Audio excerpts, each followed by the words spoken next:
Barbara Hutton was one of the richest women in the world, but that sentence has always hidden more than it reveals. People hear a line like that and picture freedom. They picture yachts, jewels, men in tuxedos, private trains, Paris suites, country estates, and every impossible door opening before she even reaches for the handle. They imagine a life so insulated by wealth that tragedy would have to request permission before entering. But some fortunes do not protect. Some fortunes distort. Some fortunes attract the kind of people who can smell weakness through silk and marble. And some fortunes arrive so early and in such overwhelming quantities that they do not feel like a gift at all. They feel like a sentence handed down before the person is old enough to understand what they are being accused of. That was Barbara Hutton's life. She did not simply inherit money. She inherited scale. She inherited one of the great American fortunes, a Woolworth empire so large that it shaped the behavior of everyone around her. Money at that level does not just pay for things. It changes the emotional chemistry of a room. It changes courtship. It changes family. It changes loyalty. It makes affection harder to trust and loneliness harder to explain. It ensures that when something goes wrong, the world will not see a wound. It will see spectacle. And Barbara's life became a spectacle almost from the start. She was beautiful, elegant and publicly fascinating in the way certain heiresses always are, as though they have been designed to carry the fantasies of an age on their face. Her parties became events. Her clothes became stories. Her romances became headlines. Her marriages became public episodes in a long-running drama the world could not stop consuming. She was the perfect object for fascination because she seemed to contain two things people are never able to resist when combined in one woman: glamour and pain. The money made her look untouchable. The sadness made her human enough to obsess over. The public gave her a nickname that followed her through most of her life: the poor little rich girl. It was catchy, cruel, and perfect. It reduced a complex human life into a phrase that sounded light enough to print and sad enough to repeat. It made misery sound decorative. It turned loneliness into branding. But for once, the public phrase was not entirely wrong. Barbara really was poor in the ways that mattered most. Poor in emotional safety. Poor in trust. Poor in the ability to know who loved her for herself and who loved the fortune standing behind her. And in the end, she became poor in the most devastating way a mother can be, because the greatest tragedy of Barbara Hutton's life was not one of her husbands. It was not her declining health. It was not the draining of her fortune. The betrayals, the pills, the titles, or the image of faded beauty that later clung to her. The deepest tragedy in Barbara Hutton's life was her son, her only son. His name was Lance Reventlow, and his life is often told too quickly. A glamorous son, a racing heir, a rich man with beautiful cars and a tragic ending. That is the simplified version. The version that fits neatly into the mythology of doomed old money.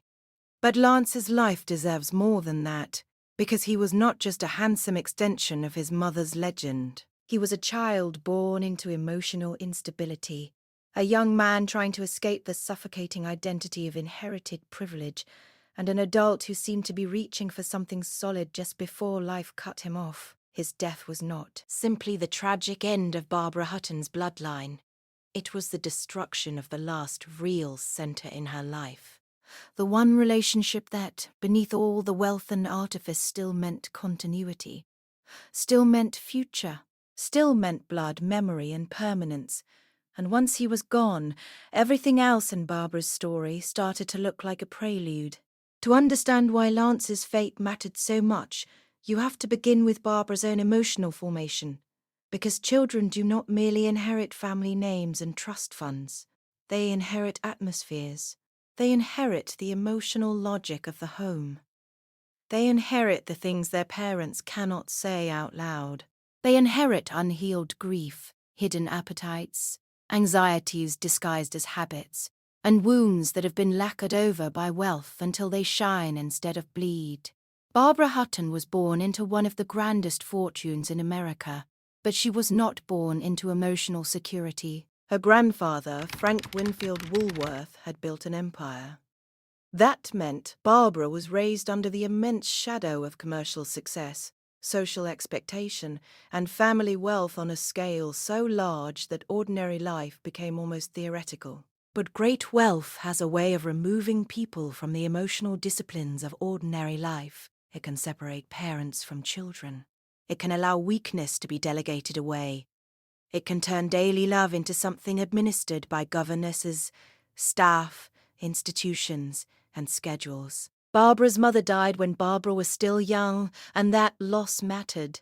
It mattered in the obvious way, because a little girl lost her mother, and it mattered in the less obvious way, because early loss can quietly alter the architecture of a life. When the first great bond is severed too early, the child can grow up with a permanent sense that love is unstable, that closeness can vanish, that safety is temporary no matter how beautiful the room looks. If that child later becomes a woman of exceptional wealth and visibility, those early emotional distortions do not disappear. They simply put on better clothes. Barbara came into adulthood with beauty, money, and vulnerability in dangerous proportions. She was exactly the kind of woman who would be admired intensely and protected poorly. She entered a world eager to flatter her, marry her, use her, and define her. She had every external advantage and far too little internal protection. That is not a rare combination among heirs. In fact, it may be one of the defining tragedies of inheritance at the highest levels. People assume children of great wealth are armored by it. Often they are simply exposed in more luxurious settings. By the time Barbara made her debut into society, the world was ready for a symbol, and she fit perfectly. Her famous debutante ball became a national event, especially in the context of the era. Here was a young woman representing excess, aristocracy, and glamour at a moment when much of the world was struggling. She became a public screen onto which people projected all their feelings about wealth: admiration, resentment, desire, mockery, fantasy. Barbara the person began to disappear beneath Barbara the image. That image followed her into marriage, and marriage is where the damage deepened. Barbara married 7 times. 7. That number alone has made her into a cultural shorthand for the restless, tragic heiress. But the number is less interesting than what it suggests emotionally. People who marry repeatedly are not always shallow or foolish. Sometimes they are repeating a search they do not know how to complete. They are trying to solve an old wound through new faces. They are trying to turn romance into rescue. They are trying to find in adulthood the security that childhood never gave them. The problem is that the wound shapes the search. It makes the wrong people feel familiar. It makes danger feel exciting. It makes manipulation difficult to distinguish from devotion. Barbara's marriages were full of glamour. But glamour is one of the great disguises in human life.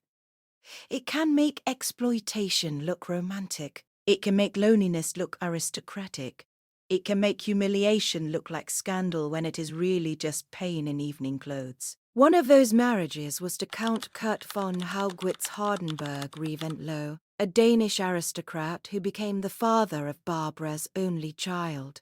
On paper, it looked like exactly the kind of union old money loves to produce. The American heiress and the European count.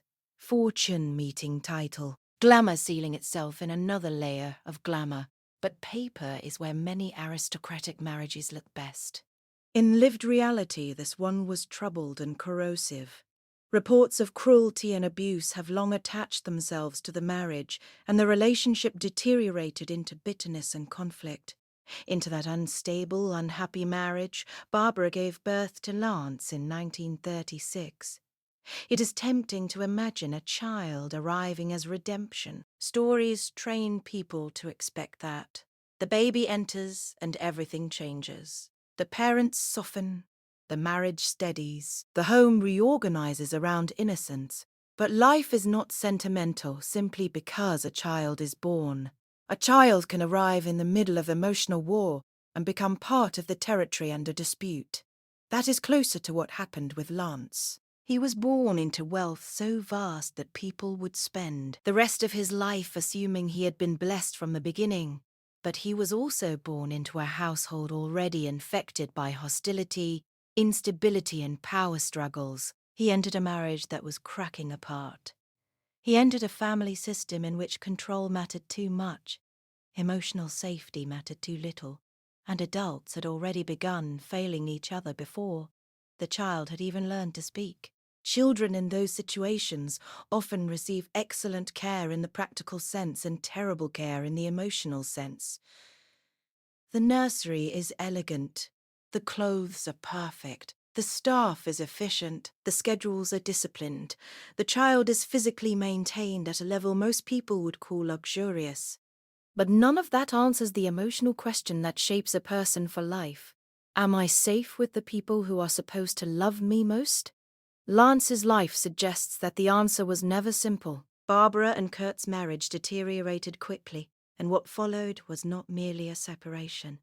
It was a battle, a custody battle, the kind of bitter, reputation-laced legal and personal struggle that wealthy families specialize in.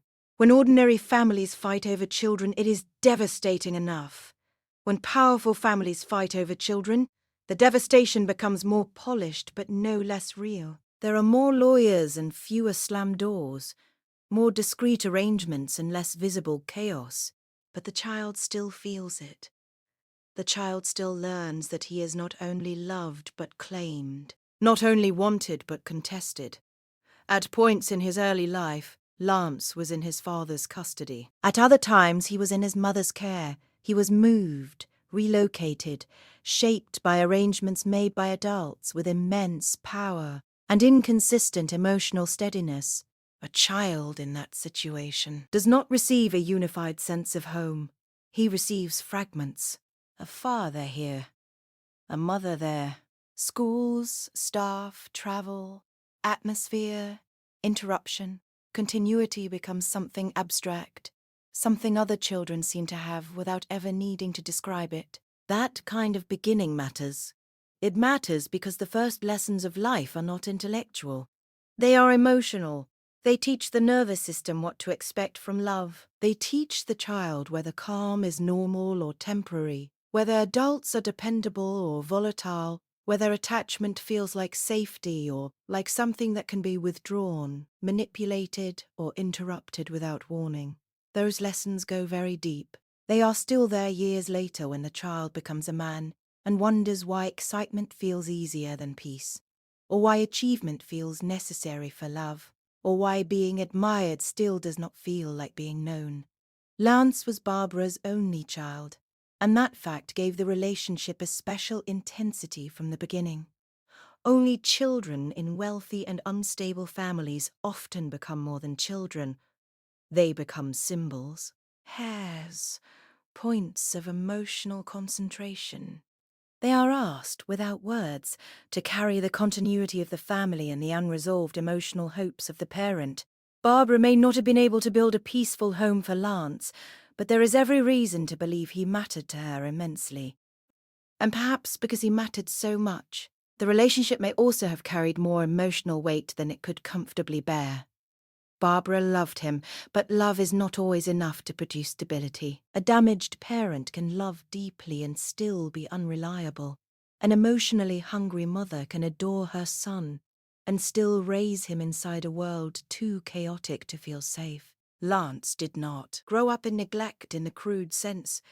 He grew up in something harder to describe and, in some ways, harder to heal from. Abundance without grounding.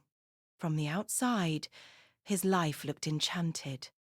The settings were international. The names were elegant. The family's social orbit was extraordinary. Barbara's later marriage to Cary Grant only increased the glamour surrounding Lance's youth. Imagine being a young boy moving through a world where stepfathers are movie stars and aristocrats, where the family name opens every door, where adults are famous, beautiful, rich, and emotionally inconsistent. Imagine trying to figure out what is real in a world built so heavily on image. That was the terrain of Lance's childhood. As he grew older, he became strikingly handsome and visibly at ease in elite settings. He carried the effortless polish people associate with old money's sons, the kind of man who seems to have been born already understanding how to hold himself, how to dress, how to enter a room without uncertainty. But polish can be deceptive. Some people wear elegance not because life has been easy, but because disorder taught them early that appearances must be controlled. Lance belonged to that world of elite visibility, but he also seemed uneasy with being reduced to it. This becomes clearer when you look at the direction he moved as a young man. He did not settle into being merely a social figure. He did not choose the easiest version of inherited wealth, where one lives off the prestige, appears in the right places, and lets the family name do all the heavy lifting. He could have done that.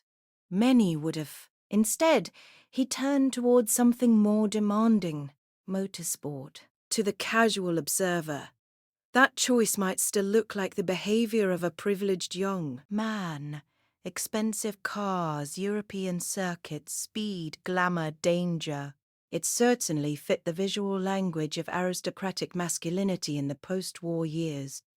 But motorsport offered Lance something deeper than aesthetic excitement. It offered him a world governed by performance rather than pedigree. That distinction matters, because a race does not care what your mother inherited. A machine does not care how elegantly you were educated. At speed, the usual social protections thin out. The car either responds or it doesn't. The driver has nerve or he doesn't. The timing sheets either forgive you or they don't. Even money, for all its usefulness in accessing the sport, cannot buy the actual internal qualities required to face risk honestly. For someone raised inside the unreality of immense wealth, that must have felt intoxicating. Motorsport is one of the few glamorous worlds that also contains immediate truth. It is glamorous from the outside, but brutally factual from the inside. You can lie at a dinner party. You cannot lie to a corner at high speed. Lance did not simply flirt with this world. He committed to it. He raced seriously, not as a dilettante, but as someone who wanted legitimacy. More importantly, he became associated with Scarab, one of the most ambitious and fascinating racing efforts in American motorsport of the era. Scarab was not merely a toy for a rich heir. It was a genuine project, a bold attempt to create something distinctly American and technically significant in a field already dominated by European expertise. This chapter of Lance's life is the one that perhaps reveals him best. It shows that he wanted more than status. He wanted craft. He wanted to build. He wanted to make something real enough to survive scrutiny. A shallow air buys beautiful objects. A serious man tries to create them. Lance's involvement with Scarab suggests he wanted his name attached to effort, design, engineering, and risk. He did not want to be a spectator to excellence. He wanted to participate in it. That does not mean he escaped the problems of his class. No one born into such extraordinary wealth escapes the shadow of it entirely. But he was pushing against that shadow. He was trying to force his life into arenas where mere inheritance would not be enough. This is why the public tendency to dismiss him as just another rich racing playboy feels incomplete. Yes, he was glamorous. Yes, he was privileged. Yes, he moved in elite circles. But underneath that surface was a man trying to establish credibility in a world that punishes fraud mercilessly. That effort deserves respect, especially because it exposed him to a crueler form of judgment than ordinary people face. When a man like Lance succeeds, people say the money made it possible. When he fails, people say the failure proves he was only a rich amateur all along. It is a difficult trap. Privilege makes all success suspect and all failure symbolic. It can leave a person permanently unsure whether achievement will ever be allowed to belong to them in a real way. That kind of pressure can produce arrogance in some people. In others, it produces compulsion. The need to prove, again and again, that one is more than the inheritance. Lance seemed to live inside that need. Scarab had real promise, and the cars remain admired for their elegance and ambition. But as the project expanded into higher levels of competition, especially Formula One, the results fell short of the dream. The cars did not conquer the field. The effort did not become the triumphant American breakthrough it might have seemed capable of being. The world is usually kind to beautiful attempts in retrospect, but in the moment failure still stings. For Lance, it likely stung in a very particular way, because when the project faltered, it was not just a mechanical or sporting disappointment. It was a blow to the deeper thing he had been trying to secure: legitimacy. Yet there is something quietly noble even in that failure. Failure, in a real arena, is infinitely more honourable than comfort in a false one. Lance was not hiding behind the family fortune. He was spending it in pursuit of something difficult. He was letting himself be tested. That alone separates him from the caricature of the ornamental heir. His personal life, however, reflected more of the instability that had shaped his early years. He married actress Jill St. John, and on the surface the marriage looked like the perfect union of Hollywood glamour and old money prestige. They were beautiful, visible, and seemingly built for magazine pages. But glamour is often a bad foundation for intimacy. Two people can look perfect together and still be wrong in all the ways that matter. Their marriage deteriorated and ended in divorce, accompanied by accusations and the sort of emotional ugliness that so often follows unions built more on image than emotional compatibility. This part of Lance's life feels psychologically predictable, though still sad. People raised in unstable emotional environments often struggle to build tranquility in adulthood. They may crave it, but they do not always trust it. Intensity feels more recognizable than peace. Drama feels more alive than steadiness. Many do not consciously choose chaos, but they keep finding themselves inside it because it resembles the emotional climate they learned in childhood. Lance was not doomed by that pattern, but he was touched by it. His later marriage to Cheryl Holdridge appears to have brought more calm into his life. By then he was older, more seasoned, perhaps less intoxicated by the more theatrical forms of glamour. There is something deeply melancholy about this phase, because it suggests that he was becoming more settled just before his life ended.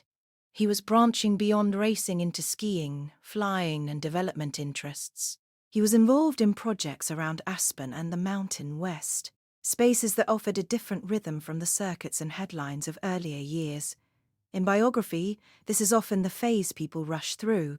They want the beautiful youth, the racing years, the famous marriage, the accident.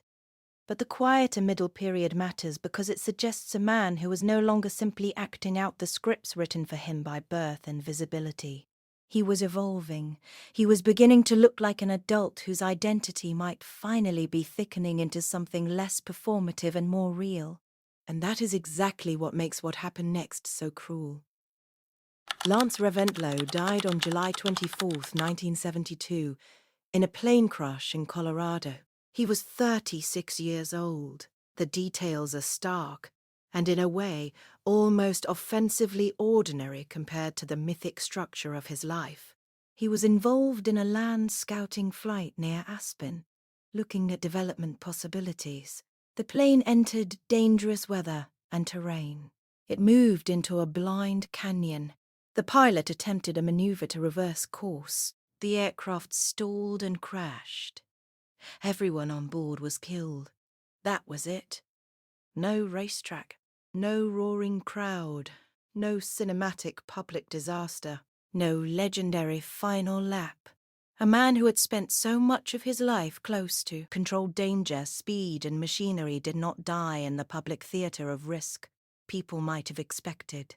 He died in a small plane crash during a practical, almost mundane adult undertaking. He was not at the center of his old image when he died. He was in the middle of becoming something else. That detail matters because it captures the bitterness of real tragedy. Real tragedy rarely cooperates with narrative symmetry. It does not wait for the most poetic setting. It interrupts wherever it likes. Lance survived the emotional instability of childhood, the distortions of privilege, the dangers of motorsport, and the corrosive effects of fame by association, only to die in an aviation accident that must have felt maddeningly senseless. He was 36, young enough to leave everyone saying too soon, but old enough that the life already had visible structure. He was not a boy. He was not a reckless child of money. He was in the middle of the long adult effort to turn inherited chaos into something personally meaningful. The life that ended was not merely glamorous. It was unfinished. For Barbara, the news must have been devastating in a way few people around her could truly comprehend. Because to the outside world, Lance's death could still be narrated as the latest chapter in the grand tragedy of a famous family. Another headline, another blow, another luxurious sadness in a life already known for them. But privately, emotionally, it was simpler and far more brutal. Her only child was dead. That sentence is the center of the whole story. Not her only son among many children. Not one family loss in a crowded household. Her only child, the single human being through whom her line, her memory, and whatever remained uncorrupted in her life might still continue. Whatever Barbara had failed to build in marriage, whatever trust she had never found in society, whatever emotional security had always eluded her, Lance still represented continuity. He was the future in bodily form. He was the one relationship no one could explain away as purely transactional. Blood has its own gravity, especially when everything else in a life has been filtered through wealth and performance. And then that future vanished in a mountain crash. There is a particular cruelty in the death of an only child because it removes not just the person, but the imagined years ahead. It kills the conversations that never happen, the reconciliations that never occur, the grandchildren who never arrive, the repaired tenderness that might have emerged in later life. With an only child, all that unrealized future collapses at once. The grief is not only for the dead person, but for every unwritten chapter that died with them. Barbara had already lived a life of disappointments before Lance died. Her marriages had not given her security. Her fortune had not given her peace. Her fame had not given her trust. The public attention that followed her throughout life had never softened into true understanding. She had been used, misread, consumed, envied, and exposed. But all of that still belonged to a life moving forward. Lance's death changed the temperature of everything. It did not add another sadness. It severed the last meaningful continuity in her life. After that, the famous nickname attached to Barbara began to feel less like gossip and more like diagnosis. The poor little rich girl, a woman who had possessed every visible symbol of a blessed life, and yet arrived at the most terrible poverty of all, a life stripped of those she could truly call her own. It is easy to say that money cannot buy happiness. It is one of those phrases repeated so often that it becomes decorative. But Barbara Hutton's life suggests something more specific and more severe. Great wealth does not merely fail to buy happiness. In some circumstances, it actively complicates the conditions under which happiness might grow. It attracts the wrong people. It weakens the discipline of ordinary emotional life. It confuses dependence with devotion. It turns every human bond into a potential negotiation. It makes damage harder to recognize because the setting is too beautiful. Barbara's fortune did not cause every sorrow in her life, and it did not directly cause Lance's death, but it shaped the emotional environment that formed them both. It made Barbara vulnerable in ways the world romanticized instead of protecting. It made Lance's childhood fragmented in ways outsiders could not see. It cast suspicion over his every effort at independence. It ensured that both mother and son would be watched more than understood. That is the hidden violence of wealth at that level. It does not always ruin through extravagance alone. It ruins through distortion. It bends the emotional truth of relationships until even love becomes hard to recognize cleanly. Lance's death also transformed the meaning of Barbara's past. That is something grief often does. It rearranges history. After such a loss, earlier failures no longer feel like isolated disappointments. They begin to look like preparations, however unwilling, for the final blow. The marriages that failed, the fortune that thinned, the health that declined, the loneliness that deepened. All of it, in retrospect, starts to point toward the day the only child dies and the future shuts like a door. Barbara lived 7 more years after Lance's death. 7 years is long enough to keep breathing and short enough for the grief to remain fresh inside the structure of daily life. There was no second act after that, not emotionally. Whatever public version of Barbara Hutton remained in those final years, the private reality must have been dominated by absence. She had outlived her son. No title, no jewel, no husband, no estate can make that fact smaller. When people imagine the end of Barbara Hutton's life, they often focus on decline, the faded beauty, the reduced fortune, the loneliness, the physical frailty. All of that is true enough, but it misses the central emotional fact. She was not merely a fallen heiress in her final years. She was a bereaved mother. The rest is scenery, and Lance deserves to be remembered not just as the object of that grief, but as a man whose life contained real struggle, real effort, and real complexity. He was not merely a beneficiary of wealth, he was burdened by it. He was not merely a glamorous son, he was a child shaped by instability. He was not merely a playboy with race cars. He was a man trying to establish seriousness in a world determined to reduce him to inheritance. That is what makes his story feel haunting, rather than simply sad. He did not die while drifting. He died while still becoming. He was trying to turn a life of surfaces into something solid. He had spent years reaching toward arenas where skill mattered more than surname. He had failed in some ways, succeeded in others, and seemed to be moving toward a quieter, more grounded adulthood. And then everything stopped. There is an almost unbearable irony in that. So much of Lance's life had been spent around the search for control. Control of machines, of speed, of performance, of reputation, of self-definition. Yet his death came in a moment where control vanished into weather, terrain, and one fatal misjudgment in the air. A man can spend his life mastering risk only to be destroyed by the plain fact that no mastery is complete. For Barbara, the irony was different but just as cruel. She had spent her life seeking love and security through wealth, beauty, status, and marriage. And in the end, the one bond that mattered most was the one she could not preserve.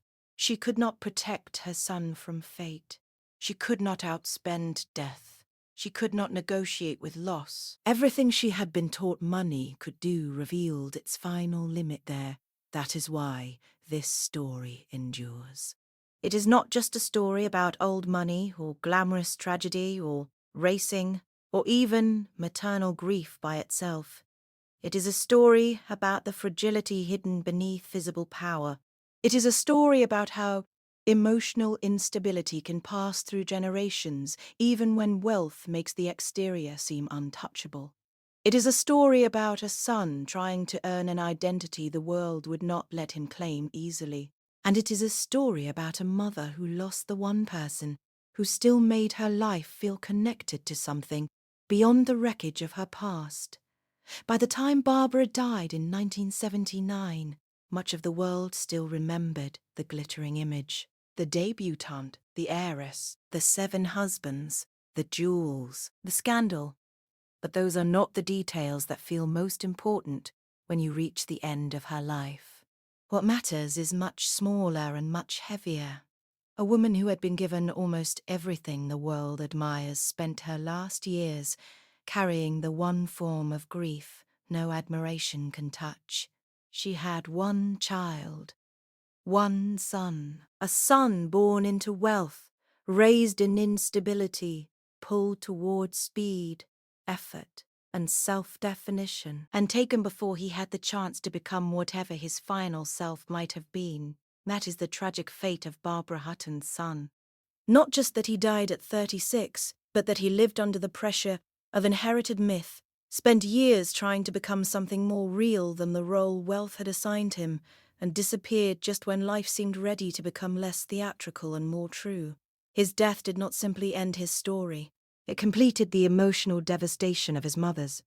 And Barbara Hutton's story, once all the jewels are stripped away, comes down to a heartbreak more ancient than money, more devastating than scandal, and more human than any headline ever captured. She had a son. Then she didn't. That was the real ruin. Everything else was just decoration.